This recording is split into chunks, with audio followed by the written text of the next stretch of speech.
Hoje, quando eu falo sobre migração, sei do que digo.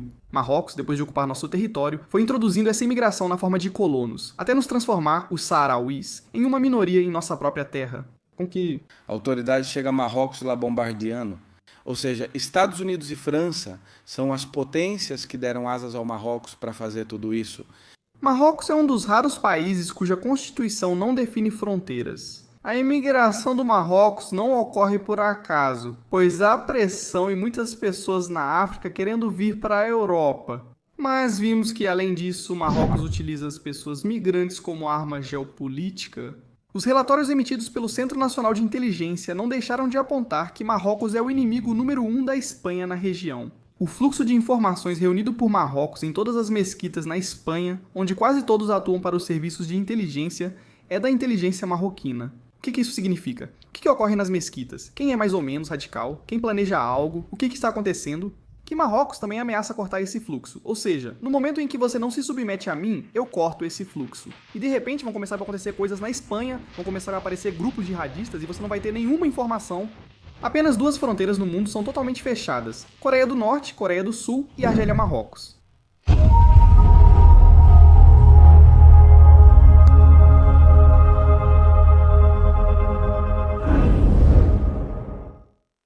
Muito boa noite, senhoras e senhores, e bem-vindos a mais um episódio de A Fábrica. Hoje tenho o enorme prazer de contar com o ativista político e ativista saharaui Taleb Ali Salem. Como vai, Taleb? Prazer em tê-lo aqui. Prazer estar com você, muito obrigado, é um prazer para mim. Agradeço pelo convite e principalmente por abordar um tema totalmente esquecido por todos. Apesar do paradoxo, isso se relaciona diretamente com o país. Obrigado por se aproximar de mim e da minha causa. Não só tem uma relação direta com este país, mas, como falávamos antes, também tem uma relação direta com certos problemas geopolíticos que estamos tendo com o país Marrocos. Mas vamos falar sobre isso mais adiante. Eu quero saber, Taleb, me conta um pouquinho. O que te levou ao ponto em que você está agora? Você é um ativista político conhecido, participa de programas de televisão e, ao terminar, tem conexão direta com o Canal 4. Como você se tornou tão influente na questão saharaui? Bom, me parece uma pergunta muito interessante para começar. Eu sou do Saara Ocidental, que foi uma antiga província espanhola. Durante mais de 100 anos esteve sob o controle da Espanha. É vista como a última colônia africana ainda não descolonizada. O que aconteceu foi que a Espanha, nos anos 70, ao invés de descolonizar o território e dar a independência ao povo saharaui, entregou-o ao Marrocos. O Marrocos não entrou de forma pacífica. Entrou bombardeando cidades, expulsando as pessoas de lá, querendo aniquilá-las. E minha família foi obrigada a escapar do Saara Ocidental sob bombardeio marroquino e fugir para a Argélia para viver em campos de refugiados, esperando que isso se resolva. Eu nasci nesses campos de refugiados. Minha mãe dizia que ao chegarem àqueles campos, acreditavam que logo tudo se resolveria e voltariam para casa, ao Saara Ocidental. Eu sou a terceira geração que nasceu nos campos de refugiados sarauís. Depois cheguei à Espanha por um programa que traz crianças dos campos de refugiados para passar o verão com famílias espanholas. Fiquei 9 anos, primeiro com uma família espanhola, depois com a biológica. E se você nasce em um campo de refugiados durante um conflito político, eu sempre digo que não é que eu defenda a causa saharaui, ou que eu tenha me dedicado ao ativismo por escolha, mas sim porque é uma obrigação. Porque você nasce em meio a um conflito que marca completamente a sua vida e te condiciona a lutar pela liberdade. E a liberdade do seu povo é viver com dignidade na terra que lhes pertence, o Saara Ocidental. Por isso, sempre dediquei todo o meu tempo a conscientizar sobre essa questão, a lutar por essa causa e, acima de tudo, a fazer com que isso seja conhecido aqui na Espanha. Pois a Espanha ainda é quem deve resolver isso. Talvez por isso eu me dedique há tantos anos a isso e o interesse e espaço na mídia só aumentem. É uma resposta, ou seja, você não é ativista apenas por vocação, que eu pessoalmente também acredito, mas porque não te deixaram opção. Quero aprofundar um pouco na gênese, na raiz desse conflito. Por que a Espanha decide arbitrariamente entregá-lo ao Marrocos? Pergunta interessante para entender. Era um momento sensível. Franco estava morrendo e dizia que nunca permitiria Marrocos ocupar o Saara Ocidental, pois queria zelar até certo ponto pela independência do território. De fato, chegou a colocar Minas e o exército espanhol no norte do Saara Ocidental para evitar que Marrocos ocupasse o território. Franco estava morrendo. A transição se aproximava. Estados Unidos da América e França, aliados de Marrocos, pressionavam uma Espanha fragilizada pela morte de Franco a entregar o Saara ao Marrocos. Porque eles não queriam uma república independente, mas sim que esse território fizesse parte de Marrocos. Principalmente para controlar os recursos naturais, pois é um dos territórios mais ricos do norte da África. Possui a maior reserva de fosfatos do mundo, e o fosfato é um fertilizante utilizado na agricultura. 75% dos fosfatos estão no Saara Ocidental, consumidos mundialmente. Para grandes potências como Estados Unidos e França, interessava controlar esse território estratégico e seus recursos naturais. Por isso pressionaram a Espanha.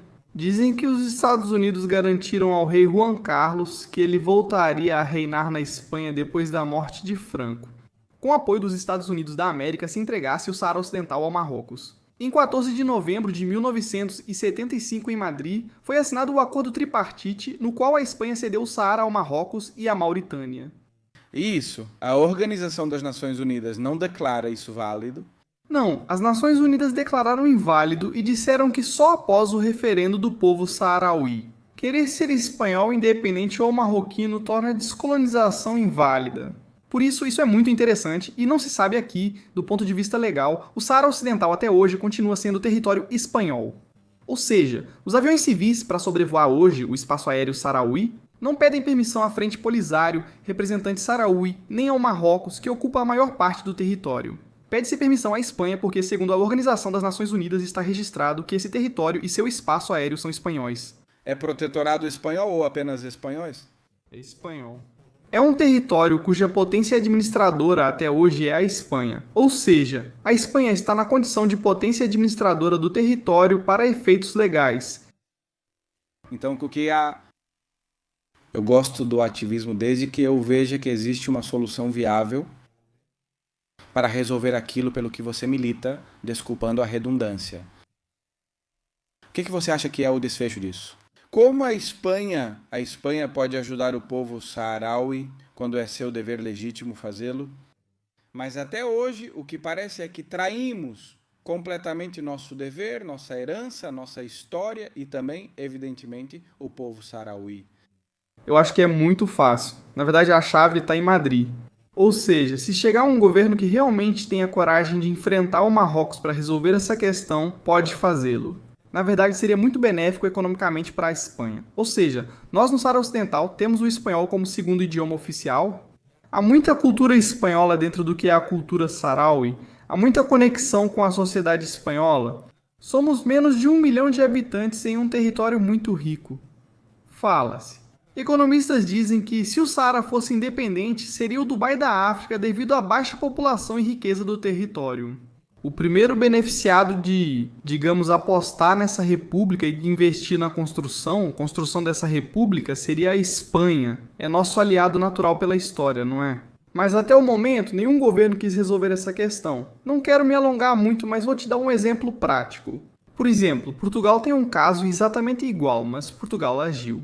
Timor-Leste foi colônia portuguesa, mas Portugal, em vez de dar independência, entregou à Indonésia e saiu. O povo de Timor lutou durante muitos anos e tudo mais, até que em 2002 chegou um governo a Portugal e disse: é hora de resolver, responsabilidade nossa. Foram à Organização das Nações Unidas, a Indonésia aceitou um referendo. Timor-Leste votou e declarou independência em 2003, sendo hoje um estado independente. O que isso quer dizer? Que se chegar à Espanha um governo disposto a liderar essa descolonização, o Saara Ocidental poderia ser independente. E isso seria um benefício para o povo sarauí, que alcançaria seu direito. Seria vantajoso para a Espanha economicamente e estrategicamente, pois para Marrocos o Saara Ocidental é crucial. Com seu controle, Marrocos mantém poder de chantagem sobre a Espanha. Qual a relação dos saarauis entre si e com a Espanha? Hoje em dia, o progressismo moderno tem essa falsa crença de que tudo o que eram as colônias era puro abuso, puro maltrato, pura extração de recursos. Mas ouvindo você falar, o que eu vejo é que você deseja recuperar o vínculo com aqueles malvados colonizadores espanhóis. Na verdade, você exige deles a responsabilidade de tomar uma atitude para que seu povo finalmente seja livre. Veja, aqui há duas partes. A convivência entre sarauís e espanhóis, quando o sarauí era espanhol. E existe uma responsabilidade jurídica que até hoje os políticos espanhóis, principalmente, têm que cumprir. sobre esse passado colonial de convivência. Tenho que dizer que não foi muito violenta. Na verdade, houve convivência entre sarauís e espanhóis, e isso é muito importante. Há muitos espanhóis que, quando a Espanha foi embora, decidiram ficar para lutar com os sarauís contra o Marrocos. Muitos deles viveram conosco, inclusive nos campos de refugiados. Embora os governos espanhóis e os políticos tenham abandonado o povo saharaui, sempre tivemos uma relação muito forte com o povo espanhol.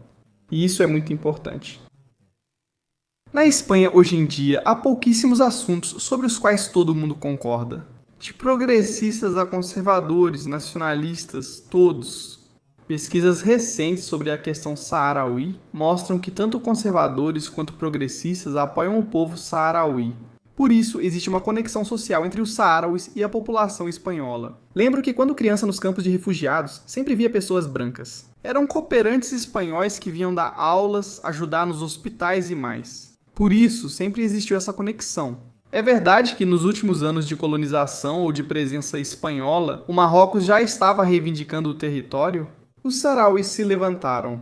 Queremos a independência antes que o Marrocos nos invada ou que vocês nos entreguem a eles. É verdade que as forças coloniais espanholas responderam duramente na época.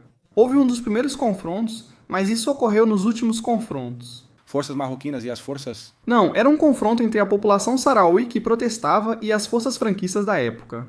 Sim, é verdade. Eles reagiram brutalmente contra os sarauis que pediam independência. E esse foi, digamos, o rompimento de uma convivência que havia durado 100 anos, mas como eu te disse, existia e continua existindo uma conexão social que se mantém desde aquela época até hoje. Recentemente fui convidado por alguns militares que têm uma associação. E eram militares que estiveram muitos anos no Saara Ocidental e têm uma associação. Fizeram uma reunião recente em Málaga e me convidaram. São vários militares que estiveram no Saara. E eles não falam de saharaus, sempre falam dos nossos irmãos saharaus. Então eu acho que existe um vínculo que é real e que se mantém até hoje. Mas o que realmente é manifesto e pode ser visto é que essa simpatia sentida pelo povo espanhol como um todo pelo povo saharaui jamais foi refletida nas decisões de seus políticos. Como sempre, os políticos espanhóis deixando a Espanha na lama. Agora vou te fazer a mesma pergunta, mas ao contrário. Como é a relação do povo saharaui com o governo do Marrocos? É uma relação bastante triste e muito violenta. Sofremos pelo Marrocos. Hoje se fala da Palestina, mas o Saara Ocidental é esquecido. Nós sofremos bombardeios com armas proibidas, com napalm e fósforo branco. Como, por exemplo, o bombardeio de um acampamento sarauí chamado Mudraiga, onde o Marrocos matou 4.000 pessoas em um único dia. Os anos que vieram depois foram de maus tratos, de perseguição, além de expulsar mais de 200.000 pessoas do território sarauí, que hoje estão refugiadas na Argélia, das quais minha família faz parte. As pessoas que ficaram vivendo nos territórios ocupados sofreram repressão brutal, prisões, tortura, estupros e assassinatos, algo que ainda enfrentam. Por isso, quando eu falo hoje em dia sobre imigração, eu sei do que estou falando. Marrocos, depois de ocupar nossa terra, foi introduzindo essa imigração em forma de colonos, até nos transformar os sarauís em uma minoria em nossa própria terra. Sem direito à saúde, sem direito à educação, sem direito ao trabalho. Vivemos literalmente, ou a maioria dos sarauís vive na pobreza, sendo donos de um dos territórios mais ricos do norte da África. A relação do Marrocos com o povo sarauí, a relação dos sarauís com o Marrocos tem sido uma relação, infelizmente tenho que dizer, muito violenta. Devido ao comportamento das forças de ocupação marroquinas e seus colonos, nunca chegamos a nos misturar. E depois de 50 anos de ocupação, você nunca vai encontrar miscigenação entre os sarauís que vivem nas zonas ocupadas e os marroquinos. Sempre vivemos em bairros separados, sem mistura cultural, apenas rejeição dos sarauís aos marroquinos. Existe grande diferença cultural entre o povo saharaui e o do Marrocos? Sim, totalmente, em todos os aspectos. Embora você me veja moreno, para mim todos são iguais. Mas sim, há uma diferença intrínseca na filosofia de vida, também na forma de falar. Falamos dialetos diferentes. A prática da religião também é completamente diferente. Os sarauí, por sua natureza de viver no deserto, nos chamam de filhos das nuvens, né?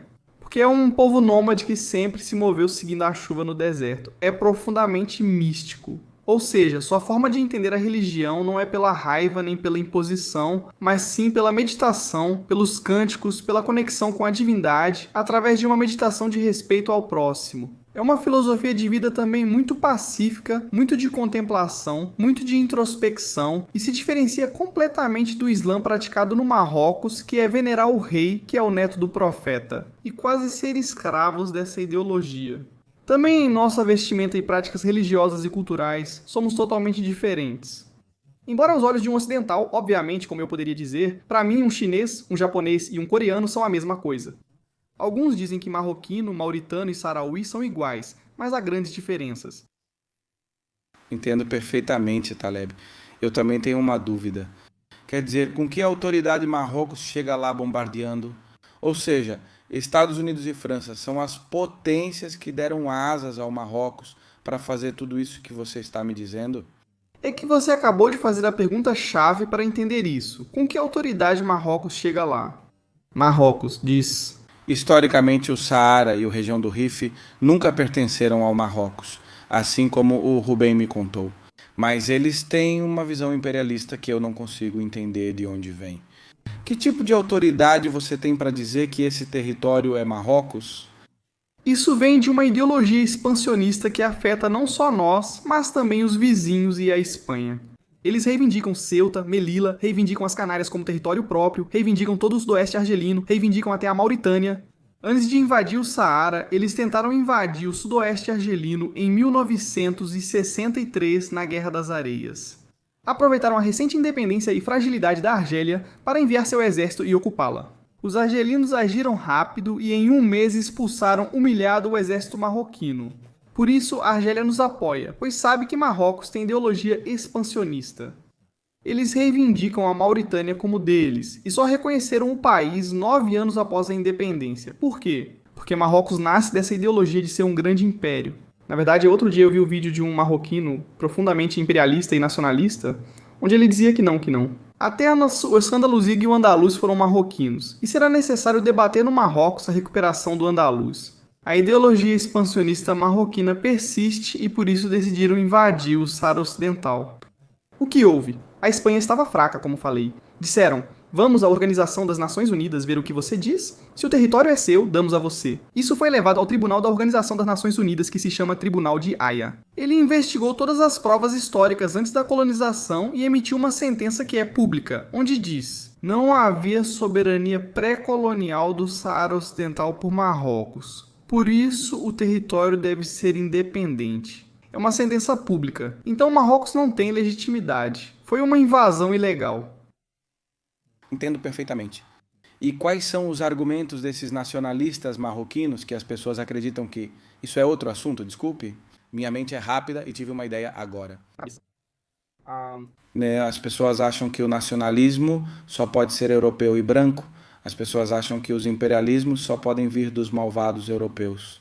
Mas, pelo que você está me contando, Marrocos está realizando praticamente um extermínio de um povo com o qual nunca teve nenhum tipo de vínculo. Pelo que você me diz, sim. Concordo com você. Muitos ainda acham que racismo é só dos brancos, né? Hoje se fala muito sobre caçadas raciais, mas nós saharaus também sofremos isso pelos marroquinos. Mesmo na Espanha, sigo recebendo ameaças. Registrei muitos casos de conterrâneos que não podem ir a bairros de marroquinos por serem insultados e agredidos. É racismo só por sermos saharaus, não é? O que você diz é totalmente verdade. O Marrocos nasce de uma ideologia profundamente colonial, profundamente imperialista, que ameaça todos os vizinhos. E isso é muito importante que se entenda, enquanto não se entender na Espanha que o Marrocos representa uma ameaça para todos os seus vizinhos. Seguiremos de crise em crise, com tréguas, sem paz. Tenho uma pergunta muito importante. Por que você diz que o Marrocos nasce sob a premissa imperialista? Porque o reino do Marrocos é estabelecido? Não é um país que tenha grandes recursos naturais, não é um país que tenha muito a oferecer ao seu povo. Então, eles surgem tentando resgatar a memória do que foi Al-Ándalus, que não tem absolutamente nada a ver com Marrocos. Eles surgem dizendo que os grandes sultanatos que controlaram até o rio Senegal pertenciam ou estavam estabelecidos no norte do Marrocos. Por isso, eles surgem vendendo ao seu povo, em seu discurso e em sua profunda ideologia política como sistema, que são um grande império. Na verdade, vou te dar uma informação. Marrocos é talvez o único país cuja constituição não define fronteiras. Eles falam do que é conhecido em árabe como Hudud el-Haqqa, que quer dizer que nossas fronteiras são as verdadeiras fronteiras. E quais são essas verdadeiras fronteiras? Todas que possam ser permitidas como império. Caramba, se isso que você acabou de dizer já é bastante esclarecedor, é aqui que eu quero entrar em uma questão bastante importante. Você sente que a esquerda espanhola traiu completamente a causa? Sarawi? Sim, eu acho que é uma traição. Além disso, é uma das traições mais desprezíveis que já vimos. Porque há um interesse em se aproveitar da causa, para depois traí-la das formas mais humilhantes. Sempre digo que prefiro a direita. Talvez aqui não promete nada e só diz: não me importo. No seu caso, o Moro se matando na África, não me importam. Eu me interesso por outras questões. Já vão direto, já é algo claro. Não espero nada de você. Me parece muito mais claro do que quem vem se solidarizar com você nas suas manifestações. Vão aos acampamentos e tiram fotos com crianças. Eles prometem em seus programas eleitorais que assim que chegarem ao governo vão abrir a questão da descolonização e você coloca toda a sua esperança nisso. Bom, então vou apoiar esse pessoal que ele está me prometendo a solução. E depois, quando chegam ao poder, são os que mais apoiam o Marrocos. Apoiam militarmente, apoiam economicamente, apoiam politicamente, para que continue exercendo essa ocupação e para que continue cometendo esse genocídio. E é uma, infelizmente, traição que vem se repetindo ao longo dos anos. Com Felipe González, depois Zapatero e agora Pedro Sánchez. E todos os partidos satélites do Partido Socialista, como Podemos, Somar ou Esquerda Unida. Aqui é onde entra um ponto muito importante. O que aconteceu quando na Espanha se reuniram com o líder da Frente Polisário? Marrocos reabriu as fronteiras de Ceuta e Melilla. Eu acho que aí tivemos a maior prova de que a imigração que vem do Marrocos não é algo que acontece por acaso. Existe pressão porque muitas pessoas na África querem emigrar para a Europa. Mas vimos que, além disso, o Marrocos usa as pessoas migrantes como arma geopolítica. Isso ficou comprovado ali. O líder da Frente Polisário e presidente da República Saharaui. Porque nós estabelecemos uma república, controlamos 20% do nosso território, somos reconhecidos por mais de 55 países no mundo. Fazemos parte do que é a União Africana, que é como a União Europeia. Somos um Estado-membro da União Africana. Então Brahim Ghali, como o presidente da República Saharaui, veio se tratar na Espanha. E tenho que dizer que Brahim Ghali, além de obviamente ser o presidente da República Saharaui, nasceu no que era o Saara. Ele é cidadão espanhol e possui documento nacional de identidade da Espanha. Então ele veio se tratar aqui e rapidamente o Marrocos ficou irritado porque estavam tratando o presidente Saharaui. O líder da Frente Polisário abriu as fronteiras e enviou 10 mil pessoas a Ceuta e Melilla em um dia. E aqui eu preciso dizer algo, porque aconteceu algo muito importante ali que muita gente ignora. E foi a primeira vez na história que a União Europeia... O Parlamento da União Europeia condenou um país estrangeiro. E a condenação emitida pelo Parlamento Europeu, votada pela maioria, dizia o seguinte: condena-se Marrocos por instrumentalizar os migrantes como ferramenta política. Isso quer dizer claramente que Marrocos utiliza a imigração como arma política. Até logo. Qual foi o governo da Espanha que mais se aproximou da causa saharaui? Aproximados, foram vários, preciso te mostrar para você perceber a diferença do que vou expor. E tenho que dizer, e isso preciso deixar muito claro, vou aproveitar o seu podcast para fazer isso, porque muitas vezes sou acusado. Alguns me chamam de comunista, outros de ultradireitista. Como Saharaui, isso é verdade, eu como Saharaui não me encaixo no espectro político espanhol de direita ou esquerda. Eu simplesmente observo. Tenho uma causa que ela está relacionada com este país e faço uma análise do que acontece com a minha causa a partir da responsabilidade política. Ou seja... Desculpe por interromper. Se um partido comunista te diz que vai colocar tudo e você vê que é confiável, você o apoiaria se ele se comprometesse 100% com a causa saharaui, assim como apoiaria um partido fascista espanhol? Se vai libertar seu povo, então está com e para ele. É que nós viemos de um movimento de libertação, ou seja, um movimento de libertação. Tem como aliados todo o espectro. Embora classicamente a Frente Polisário esteja muito próxima do que é o Bloco Comunista, porque era de onde recebia mais apoio. Na verdade, um dos ministros me contou que certa vez, em uma embaixada, durante um jantar, ele encontrou um congressista norte-americano. Ele disse: "Não são vocês da Frente Polisário que mandam seus filhos estudar em Cuba e Venezuela no comunismo?" E ele respondeu: "Olha, me dê bolsas para enviar meus filhos para Washington, e amanhã mesmo você terá lá todos que quiser." Isso quer dizer que o movimento de libertação se apoia em tudo, desde a esquerda até a direita. Somos aliados. No Panamá, os primeiros a nos reconhecer foram os conservadores, democrata-cristãos e a direita. Depois, também temos aliados como Cuba e Venezuela. Ampliamos nosso espectro porque nossas alianças são estratégicas e táticas. Quem apoiar minha independência será bem-vindo. Isso também se aplica ao panorama político espanhol? Certo. Entendo perfeitamente. Ou seja, para você tanto faz o panorama, quer dizer, o espectro político.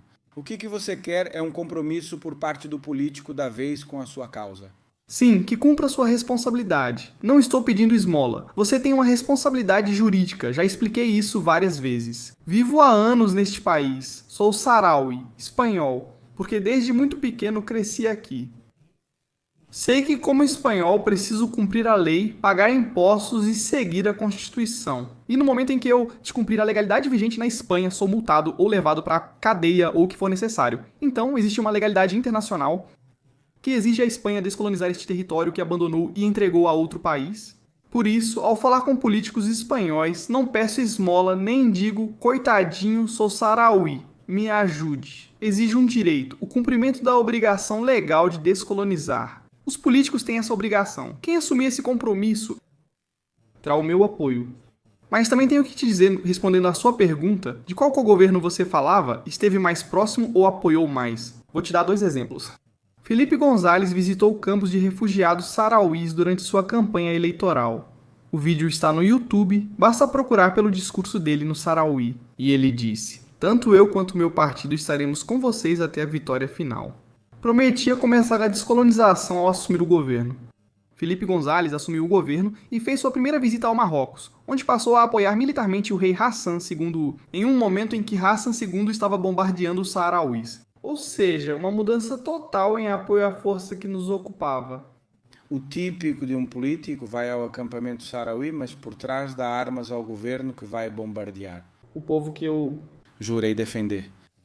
Exatamente. Depois tem o governo de Aznar, que em termos práticos foi talvez o que mais chegou perto de resolver a questão saharaui. Isso aconteceu por causa do que aconteceu no Ilhote Perejil. Isso também abre um debate muito interessante. Muitos dizem, vocês não são conspiracionistas, dizem que Marrocos vai invadir Ceuta e Melilla como ousam. Invadiu um território espanhol? Exatamente, aí está. Esse é o ponto. Ou seja, o que aconteceu com o Ilhote Perejil? Bem, partindo do que eu te explicava antes, o Marrocos sempre teve pretensões sobre Ceuta, Melilla e as Ilhas Canárias devido à sua ideologia expansionista. O discurso político deles afirma que é um território marroquino ocupado pela Espanha e aguardam o momento certo. Perfeito para ocupar esses territórios. O que aconteceu em 2002 foi que Marrocos enviou seus soldados para o Ilhote Perejil, que é um ilhote muito pequeno, mas para mim era uma forma de testar o terreno. Ou seja, se conseguissem tomar o ilhote, iriam hastear a bandeira marroquina. E se não tivesse havido nenhuma resposta por parte da Espanha, tenho certeza absoluta de que o próximo passo teria sido invadir Ceuta, Melilla e até mesmo alguma ilha das Canárias. Mas como a ação do Ministério da Defesa da Espanha naquela época, sob o governo de Aznar, foi muito rápida, isso foi interrompido. A revista entrevistou os soldados. Marroquinos foram retirados de forma humilhante, com sacos na cabeça. A bandeira marroquina foi trocada pela espanhola. Preciso dizer, e muitos espanhóis devem saber, que os Estados Unidos não são aliados da Espanha, e que, em um confronto entre Espanha e Marrocos, possivelmente apoiaria Marrocos. Recentemente vi que o ministro da Defesa, na época do Aznar, em entrevista ao Espejo Público da Antena 3, ele afirmou que, na época, pediram aos Estados Unidos da América que entregassem Perejil, Ceuta e Melilla ao Marrocos. E o ministro dizia literalmente, e mandamos eles para aquele lugar que começa com M. Então, houve uma resposta muito contundente por parte de Aznar para frear e cortar pela raiz esse expansionismo marroquino que queria ocupar o Ilhéu Perejil. E também outros, Ceuta, Melilla e até mesmo as Canárias. O que está acontecendo? Que as eleições estavam se aproximando. Em 2004, iam ser as eleições 2 anos depois, e Aznar tinha iniciado uma anistia real com o Marrocos, desde aquele episódio do Perejil. Aznar disse que se o Partido Popular voltasse a ganhar as eleições, ele iria às Nações Unidas para abrir a questão do Saara Ocidental e talvez começar a questão da descolonização. As pesquisas davam a vitória ao Partido Popular com Mariano Rajoy naquela época. Mas rapidamente surgiu aquilo que aconteceu em 11 de março de 2004 e as pesquisas sofreram uma reviravolta radical. Zapatero venceu e continuou com a linha de apoio ao Marrocos. Eles se afastaram completamente daquela linha de descolonização que haviam prometido seguir. Explorar, desenvolver. Vou entrar em um assunto meio de conspiração. Você acha que a questão Pegasus, o caso 11M, tem a ver com toda essa questão do Saara Ocidental? Acho que o Marrocos tem influência em todos os grandes episódios e em todas as grandes crises que a Espanha teve nos últimos 50 anos. Desenvolva.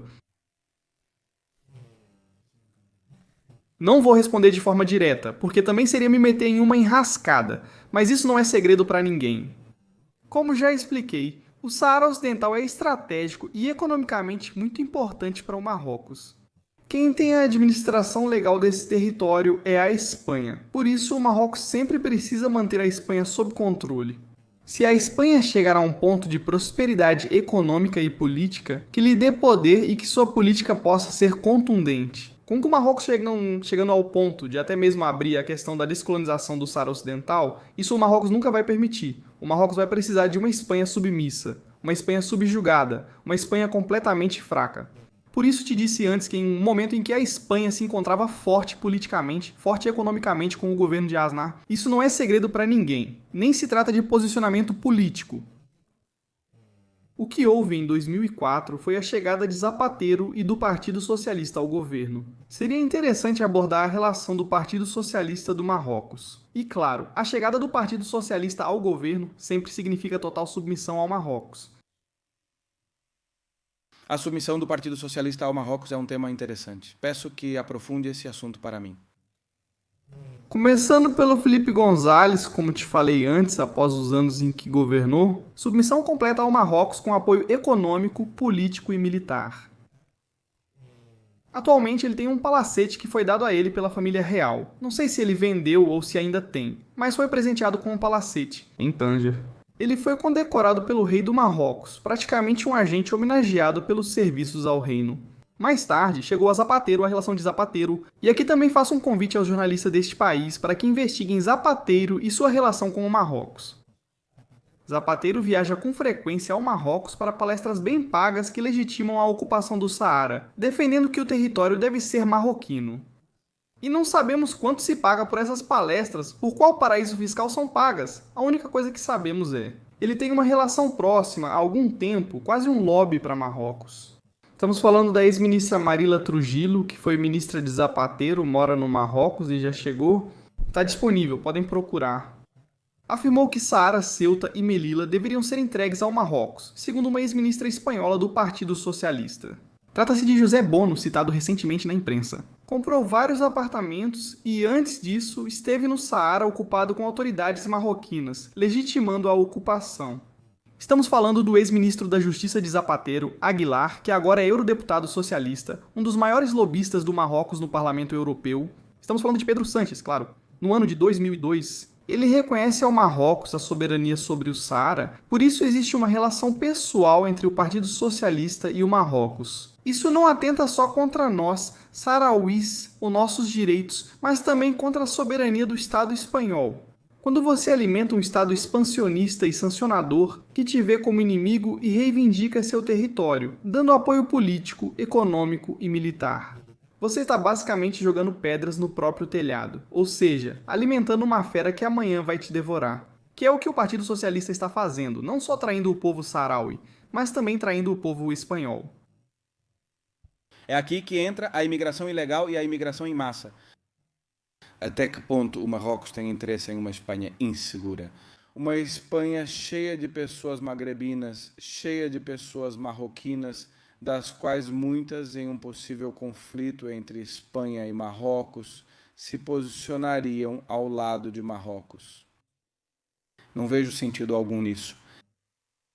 Ter quintas colunas dentro do seu próprio território, vendo a tensão geopolítica que existe, mas ainda assim o Partido Socialista Operário Espanhol, independentemente do que faça, sempre terá apoio dessa massa. Rebanho. Mas, voltando ao ponto, até que ponto você acha que a imigração é a principal arma de conquista do Estado de Marrocos? É uma das armas. Há também o tráfico de drogas, outro tema não citado, além do Estreito de Gibraltar. Entra muita droga que chega a pôr da Europa. Investigações jornalísticas belgas e francesas apontam que o rei do Marrocos e sua família estão diretamente envolvidos no narcotráfico. Vivem ou lucram muito com o narcotráfico, especialmente o que cruza o Estreito de Gibraltar. Essa é outra das armas que Marrocos possui. Mas a imigração é sua principal arma. E isso é muito importante para entender como Marrocos utiliza essa imigração. Ela é utilizada em duas fases. E isso muita gente não sabe, mas a Royal Air Maroc, que é a companhia aérea nacional do Marrocos, tem voos muito baratos. Não exige visto de países africanos que estejam em conflito ou sofrendo com a fome. O que isso quer dizer? Onde as pessoas querem sair desesperadamente e oferece voos baratos sem exigir visto para o Marrocos? Ele está reunindo essas pessoas em seu território? Também contribui indiretamente com as máfias que trazem imigrantes de várias regiões da África. Todos se concentram no Marrocos, ele os concentra em florestas no norte, o crescente vermelho marroquino lhes dá comida e outras coisas. E os usa, como em 2022, para abrir a porta e lançar 10 mil ou fechá-la e massacrá-los. Para pedir mais dinheiro à Europa ou à Espanha? Esta é a primeira fase em que Marrocos utiliza a imigração. Entra a segunda fase, que é a que você acabou de mencionar, como Marrocos utiliza a imigração. Sua migração, sua diáspora já chegou ao destino. Vivemos em um momento de mudanças geopolíticas internacionais, onde a imigração não pode ser entendida fora do contexto geopolítico, principalmente quando há tanta imigração. Marrocos. O governo marroquino considera a Espanha um inimigo com o qual haverá um conflito em algum momento porque consideram que ocupa um território que lhes pertence.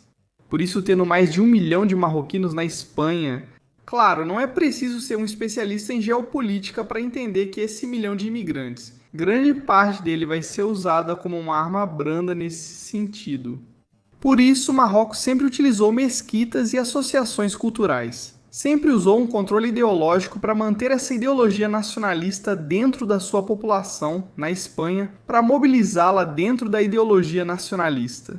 E você perguntava antes se isso surge, e também, muita gente vai te chamar de conspiracionista. Se houver conflito aí, esses marroquinos vão se alistar e defender o Marrocos? Tenho que dizer que muitos marroquinos que vivem na Espanha têm um grande sentimento nacionalista.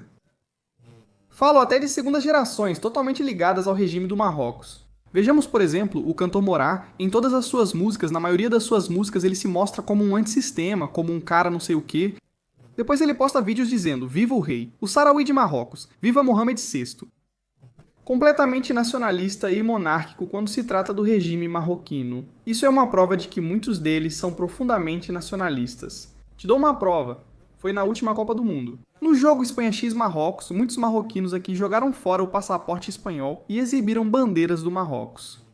Por isso, o Marrocos tem um controle ideológico absoluto sobre sua diáspora, que mobiliza em diferentes áreas. Podemos desenvolver isso depois. Eles se mobilizam religiosamente pelas mesquitas, tema interessante de abordar. Também podemos desenvolver isso. E talvez também a uso para criar o caos, como vimos em Torre Pacheco e em outras cidades. Caramba, você acredita que o ocorrido em Torre Pacheco foi uma cortina de fumaça do Marrocos para proteger seu líder, Sánchez? É só uma teoria. Não tenho provas, mas também não tenho dúvidas. Caramba. Sinceramente, tudo parece muito ruim. E justamente no momento em que estão tomando o poder, estão expulsando os jornalistas do Congresso. Os socialistas estão terminando de consolidar a ditadura? Isso acontece e o foco estava totalmente sobre o amado líder. Agora o foco é a imigração, discurso que pode favorecer Pedro Sánchez ao apontar à extrema-direita. Olha, eu sou um ladrão, mas pelo menos sou um ladrão que não é de direita. Olha, você acabou de fazer uma análise e me parece de máxima importância. Você não é o único. Conversei com pessoas experientes sobre o Marrocos e outros assuntos. Até que ponto o Marrocos poderia ter feito isso em prol do Partido Socialista? Não sabemos, mas o que posso te dizer é que quem saiu beneficiado foi o Partido Socialista. Por quê? Porque estávamos em um momento em que toda a atenção da mídia, política e judicial recaía sobre o Partido Socialista. Os maiores escândalos de corrupção da história estavam acontecendo no Partido Socialista, com um dos membros da sua cúpula. Na prisão, com vários, incluindo a irmã, o irmão do presidente, sua esposa e outros. E de repente, todo esse foco da mídia que quase falava, previa a queda imediata do Partido Socialista de Pedro Sánchez como presidente. Rapidamente esse assunto foi desviado e desapareceu da conversa social ou dos meios de comunicação. Não sei se Marrocos fez isso para salvar o Partido Socialista, mas posso dizer que o partido se beneficiou do ocorrido. Repacheco serve tanto para desviar a atenção quanto para a estratégia eleitoral. Em que o Partido Socialista baseia sua estratégia eleitoral? Que não venha a extrema-direita. Que não venha a extrema-direita. O fato de que grupos radicais vão, que essa imagem seja passada, que a mídia incentive isso, grupos radicais atacando, mesmo que estejam atacando alguém e tudo mais. Reforça o lema: se não governo, outros governarão, como esses que buscam kebabs. Essa é a imagem que interessa ao Partido Socialista, por isso trabalharam nisso. Porque diziam que não havia efetivos suficientes, que esses grupos foram incentivados a vir e tudo mais. É que ao governo interessava que isso acontecesse por um motivo ou por outro, não é? Reanaliso. Por quê? Porque o Marrocos se influencia aqui, são fatos, independentemente. Eu estive esses dias nos meios de comunicação, muitos nessa narrativa que tenta negar qualquer dúvida sobre a imigração, que não quer relacionar a imigração com a criminalidade. A imigração, obviamente, não precisa ter relação com criminalidade, mas eu já citava dados e dizia isso. Nos últimos 5 anos, o rei Mohammed VI concedeu indulto a mais de 25 mil presos, sem nenhum criminoso, sem nenhum programa de reinserção para voltar à sociedade. No Marrocos, eles são bem-vindos e convidados a vir aqui para continuar cometendo crimes.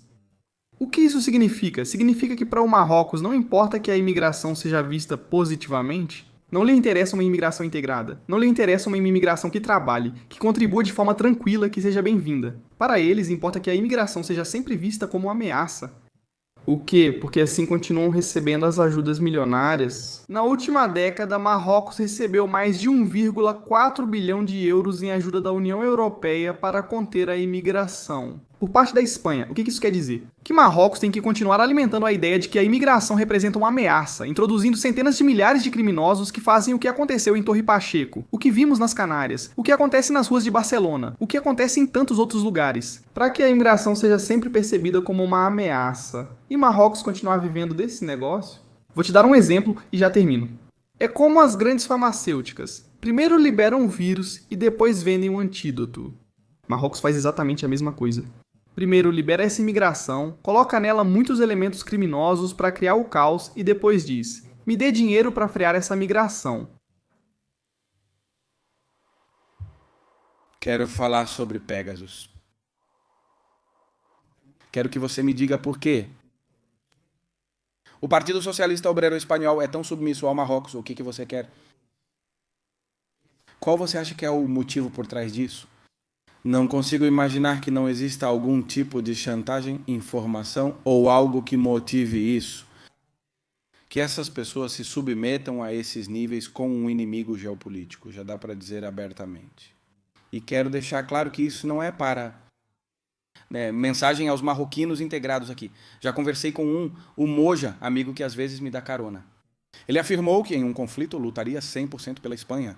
Tenho muitos amigos que certamente apoiariam a Espanha em um conflito. Ou seja, isso não se aplica a todos os marroquinos. Estamos falando em termos geopolíticos. E é preciso ser muito ingênuo e muito inocente, sabendo tudo o que já sabemos,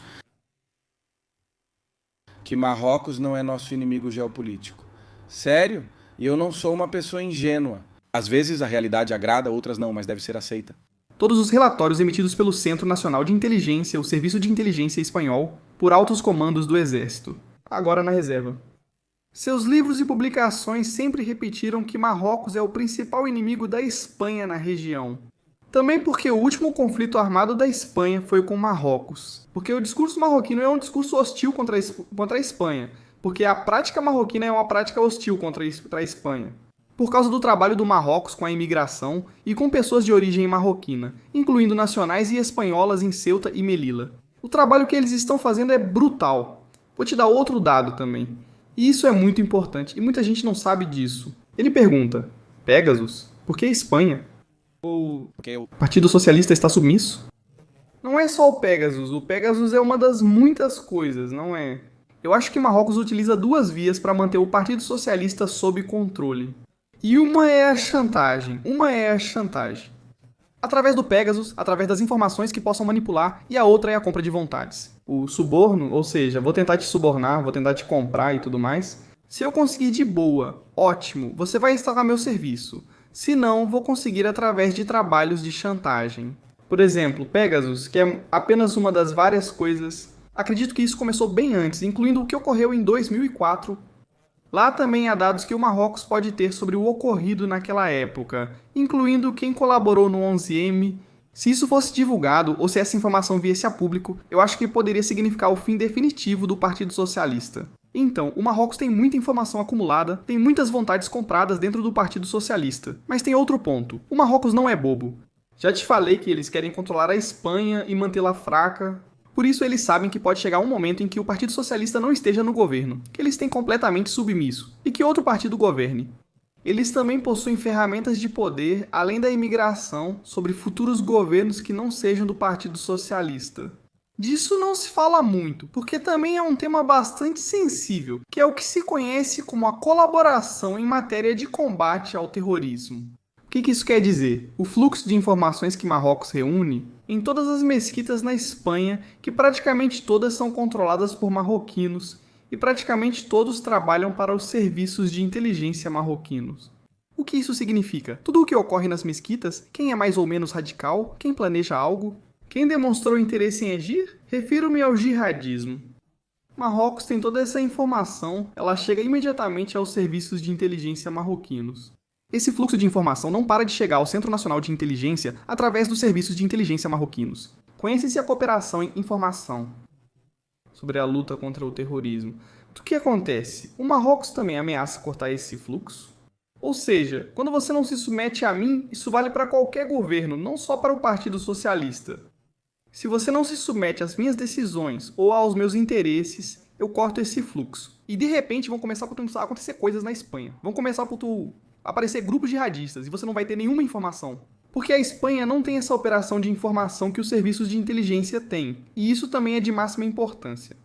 E isso é o que você dizia que era um tema muito interessante, abordar o que acontece dentro das mesquitas, certo?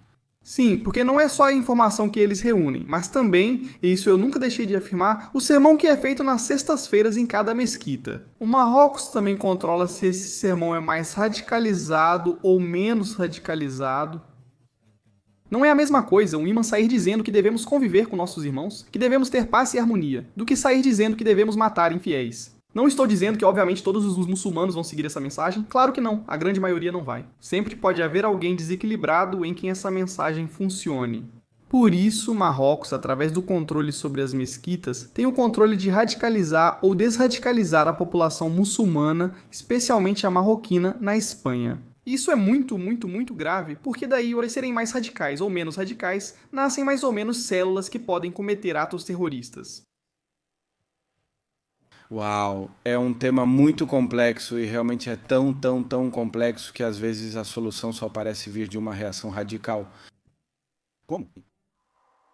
Se talvez eu fosse o presidente da Espanha, como você reagiria diante do Marrocos? Se eu fosse presidente da Espanha, daria independência ao Saara primeiro? Eu acho que entendo e respeito isso. Analisando geopoliticamente. Sim, não, mas eu entendo. Eu perguntaria pra fazer a piada, mas não, mas pra... Isso não é brincadeira pra mim. Respeito sua honestidade, pois eu faria o mesmo no seu lugar. Eu acho que o que falta é alguém que trate Marrocos com a mesma contundência. Por exemplo, a Argélia. Apenas 2 fronteiras no mundo são totalmente fechadas. Coreia do Norte e Coreia do Sul e Argélia-Marrocos. Argélia. Responde ao menor ataque feito pelo Marrocos, cortou e fechou as fronteiras há mais de 20 anos. O espaço aéreo da Argélia está totalmente fechado, proibindo voos de aviões marroquinos. E a Argélia é o país geograficamente mais extenso da África. Por isso, o Marrocos precisa fazer malabarismos para que seus voos cheguem ao mundo.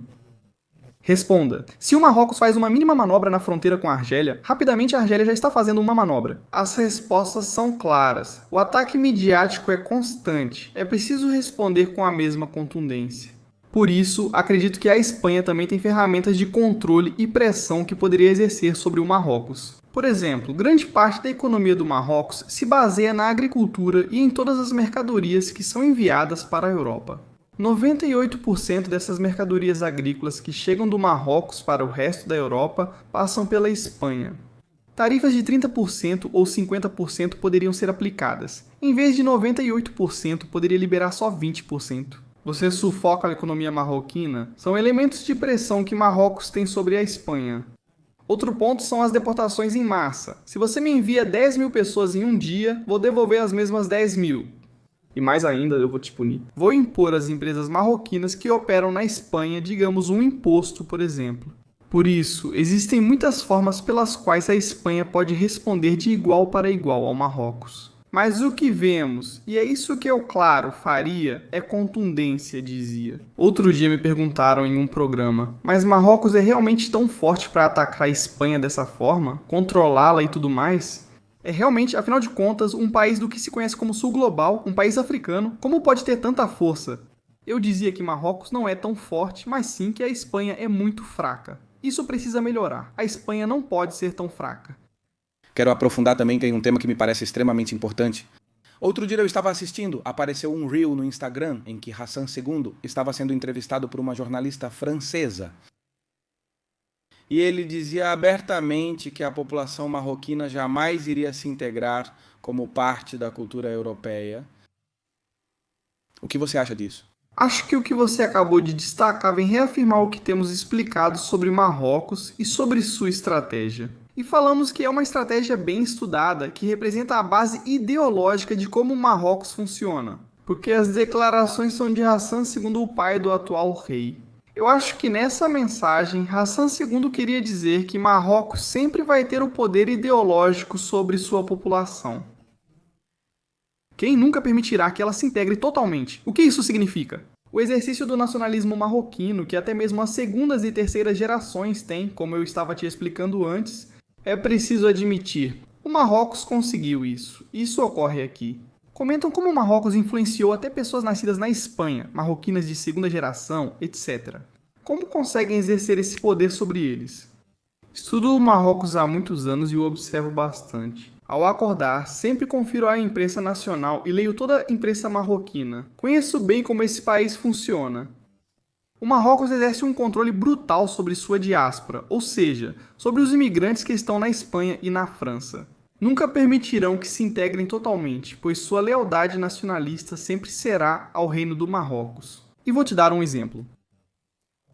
Qualquer cantor que surgir e começar a ser ouvido pelos jovens no Marrocos, fora do Marrocos, enfim, que faça sucesso, que comece a ter milhões no YouTube, o regime exige rapidamente dele fazer uma música exaltando o rei, dizendo Sara marroquino, exaltando o reino, exaltando a coroa. Se você não faz essa música ou esse tema de tempos em tempos exaltando a figura do rei, exaltando o Sara marroquino, o que eles dizem e tudo mais, você não vai ter carreira. Se um cineasta lança obras de sucesso rápido, você precisa produzir um filme ou série, onde se glorifica o rei, onde se vê como eles recuperam o Sara de uma forma dramática. Isso também acontece com o esporte? Os atletas da seleção marroquina aproveitam para tocar músicas que exaltam o rei. O rei sempre os recebe. O que isso quer dizer? Que um marroquino, mesmo fazendo parte da segunda geração que nasceu na Espanha, continua consumindo música de lá, continua assistindo filmes, séries de lá de onde ele veio. Essas mensagens não de forma indireta, mas elas ficam no subconsciente, onde você glorifica o rei, glorifica o que se chama de Saara é nosso, o Saara marroquino, esse sentimento nacional, e isso fica no subconsciente. Por isso o Marrocos teve sucesso, e temos que reconhecer, como dizia Hassan II, em nunca permitir que sua diáspora ou seus imigrantes se integrem completamente. Porque a lealdade deles sempre será para o reino do Marrocos. Me parece um tema absolutamente incrível. Então, que solução você proporia? Você já me respondeu, mas vou aprofundar um pouco mais na questão da imigração. Porque você entende que é extremamente perigoso ter muitos habitantes de um país com o qual você tem um conflito geopolítico vivendo dentro do seu território? Que solução você proporia? Você defende deportações em massa? Eu defendo que o problema aqui não é a imigração em si, o problema é como o Marrocos utiliza essa imigração. E a Espanha não é um problema na forma como reage diante dessa utilização? Totalmente. Ao permitir que cerca de 25.000 criminosos indultados entrem no país sem consequências, não há repercussão. Acompanhe o que ocorre em Barcelona, onde há muita insegurança, um problema que precisa ser reconhecido. Quando um jovem vindo do Marrocos é detido após roubar uma carteira, um celular, segundo o Código Penal, se o furto for até 400 euros, nada acontece com você e você continua normalmente. Então é muito importante que isso seja compreendido. Eu acredito que a imigração não é criminosa, mas sim que há muitos criminosos que se tornam imigrantes para continuar cometendo crimes. E reconhecer isso, eu acredito que não é racista, não é nazista, não é de extrema direita. Reconhecer isso é até fazer um favor à própria imigração. Existe uma grande parte da imigração, como coletivo, que é digna, que vem para trabalhar, que vem para contribuir, que vem para se integrar, para fazer parte da sociedade, para, como dizem, levantar o país.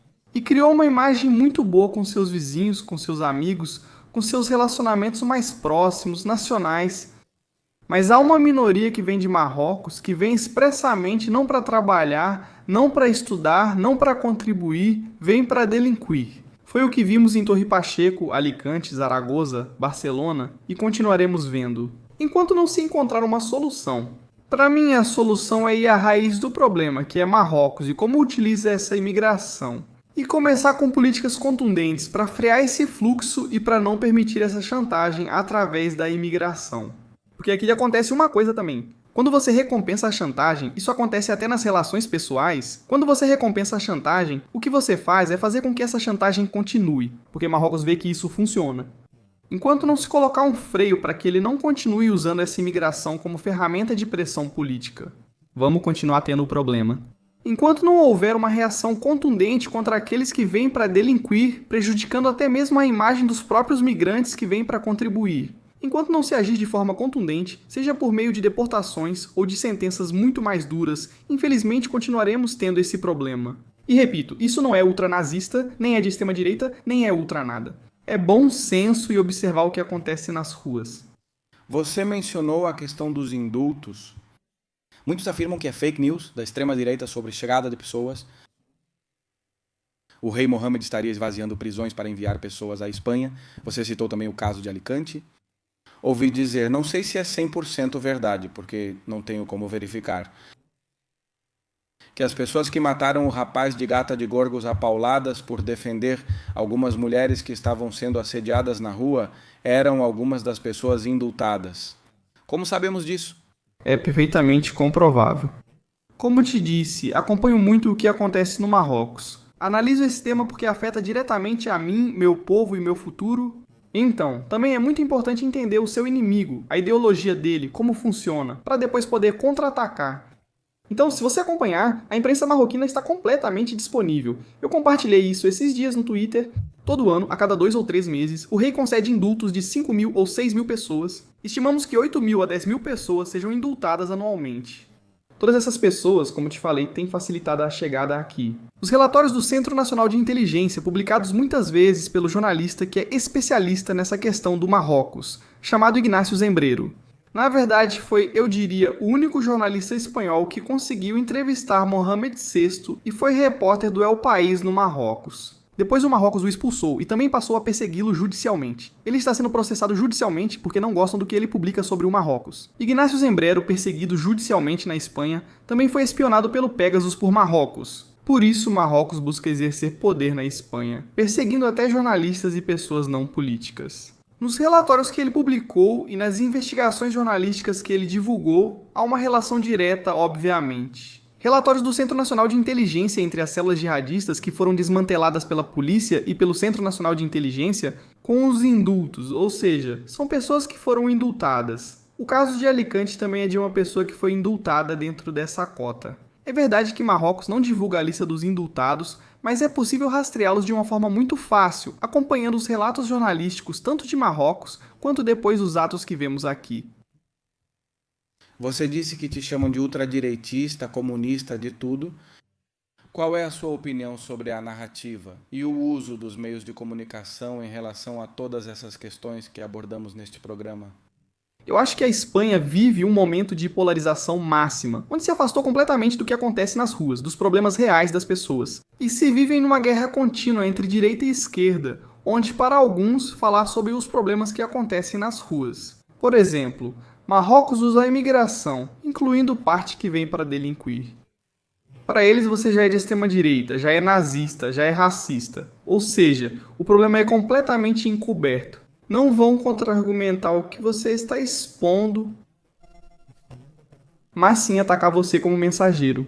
Ou seja, não discutem sua mensagem, que pode ser interessante, mas te anulam para calar o que você diz. Então eu te chamo de ultradireitista, te chamo de nazista, e aí sua mensagem já não é válida. O que você diz, por mais razão que tenha, já não é válido. E por outro lado, também temos por parte da extrema-direita que muitas vezes se aproveita desse vazio. Usa isso para sustentar sua ideologia, acusando todos de comunistas. Talvez haja discursos muito radicais que já colocam toda a imigração no mesmo saco. Todos vêm para delinquir, todos vêm para isso.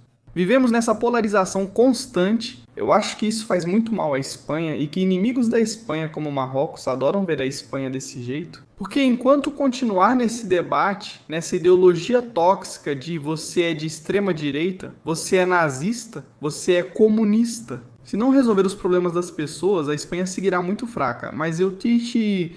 Vou fazer uma pergunta.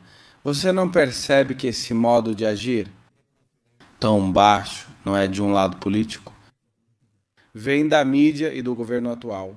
Quer dizer, não é que na Espanha a convivência tenha sido rompida porque uns começaram a acusar os outros disso. A convivência foi um pouco rompida porque qualquer narrativa de partidos como Vox ou Salf acabou a festa. Ao vice como Roberto Vaquero, como Rubem Gisbert. Quem tenta ir minimamente contra o status quo estabelecido, os veículos de mídia financiados pelo Partido Socialista Obreiro Espanhol. E também vou colocar aqui o PP, Partido Popular Nojento, vocês veem. Insultos, ataques à extrema-direita. Então essa polarização vem porque as pessoas já perderam completamente a confiança, principalmente as novas gerações, nos meios de comunicação.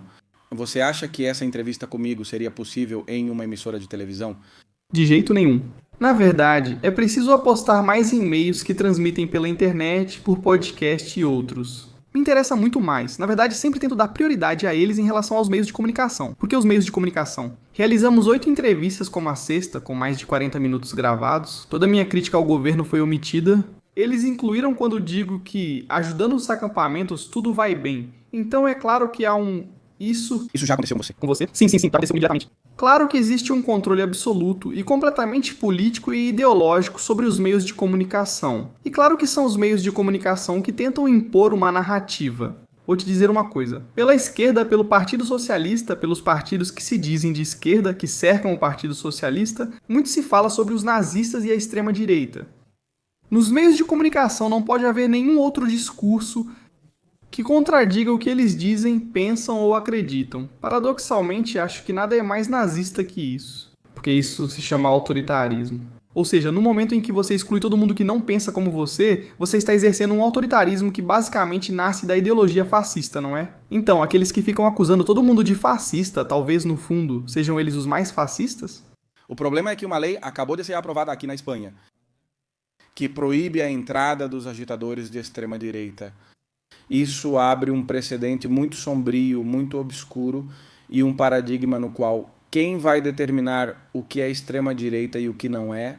Quem decide se você é agitador ultra, não pode perguntar? Partido Socialista Obreiro Espanhol ou PP vão decidir isso? Não tem cabimento. Estamos, de fato, entrando numa ditadura na Espanha? Exatamente, esse é o ponto. Você mencionou algo que eu vivi por muitos anos aqui. Observo e afirmo isso é inviável. Quem te dá isso? Quem te eleva moralmente? Para qualificar o que é extrema-direita, quem é nazista e quem não é? Quem te dá esse poder, hein? Quem? Tem direito de fazer perguntas. Aos políticos, claro. Ou qualificar, não é? Muitos se colocam num altar moral. De dizer, não, esse é de extrema-direita, tem que ouvir esse é o nosso referencial, esse não. Quem é você? Porque a sua opinião vale mais do que a dos outros. E aqui voltamos ao que eu te disse. Que são profundamente supremacistas, pode-se dizer, porque se colocam moralmente acima dos outros. E infelizmente acabam exercendo uma política autoritária sobre os outros, que é basicamente também uma das definições de ditadura, que é o que você acabou de dizer. Bem, Taleb, vou terminar te fazendo uma pergunta muito importante. A Espanha tem o dever moral, a autoridade legal, de ser quem protege o processo de independência do Saara? Vendo o estado atual de degradação da Espanha, você tem esperança? Sim, não se perde. Eu acho que desses momentos que estamos vivendo, eu acredito que as pessoas não vão ficar anestesiadas para sempre. Eu acredito na revolução, acredito no povo, acredito na mudança.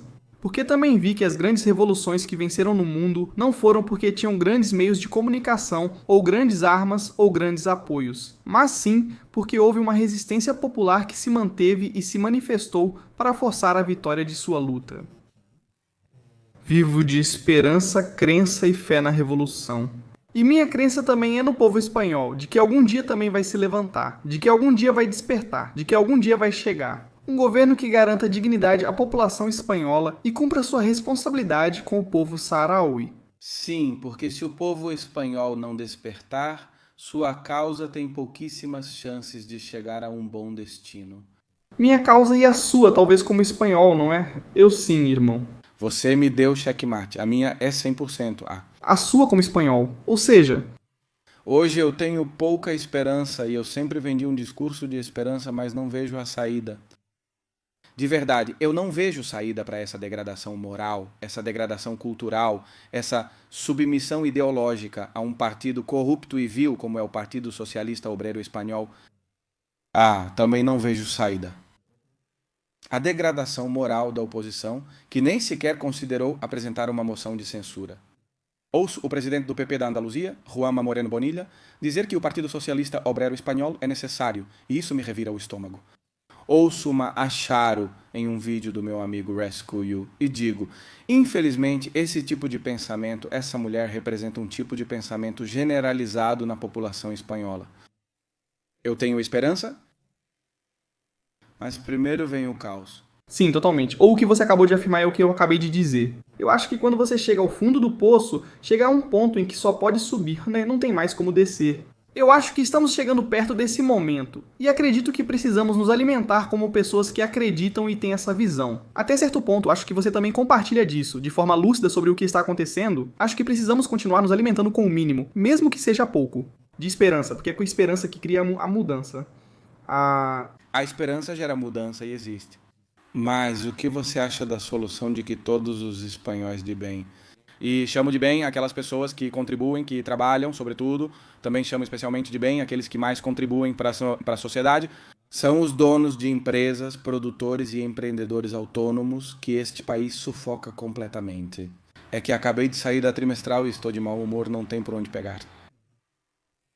Então, eu já defendo o êxodo massivo dos espanhóis. Acho que o êxodo também pode ser uma manifestação. É uma rejeição ao Estado que está completamente afundado e afundando o país. Eu acho que quando se chega até esse colapso que você mencionou, seja pelo êxodo, seja por um levante popular, ou seja por um voto massivo da população, ou uma abstenção massiva, eu acho que tem que chegar até um ponto onde esse caos e essa indignação, esse caos ao qual o Estado chegou e essa indignação que eu sinto. Vejo cada vez mais pessoas como você nas ruas, é preciso agir. Mantenho a esperança de que isso vai acontecer e a mudança chegará em breve ou mais tarde. Porque não se pode viver eternamente em uma mentira, que sufoca o país, os sarauís, e abre portas a forças estrangeiras, como o Marrocos, que é inimigo. Que funcione aqui como foi com Pedro. Totalmente de acordo com você. Taleb, foi um enorme prazer ter você aqui no programa. Quero te perguntar, o que achou? Gostou? Adorei. Já tinha dito antes, fora das câmeras, que está ótimo. Recomendo. Muito obrigado, Taleb. Quem quiser comprar Testor, o link está na descrição. Senhores, isso é muito importante. E agora vamos encerrar o programa. Mas tem uma pergunta que eu adorei, da sessão exclusiva do meu clube privado de Bolívar Medel. E eu gostei tanto que falei, essa pergunta eu vou fazer no podcast. Depois o resto das perguntas a gente faz na sessão exclusiva. Mas eu gosto muito dessa pergunta. Eu gostaria de saber se a população saharaui já teve um sentimento de pertencimento à Espanha ou, pelo contrário, considerava o país uma colônia.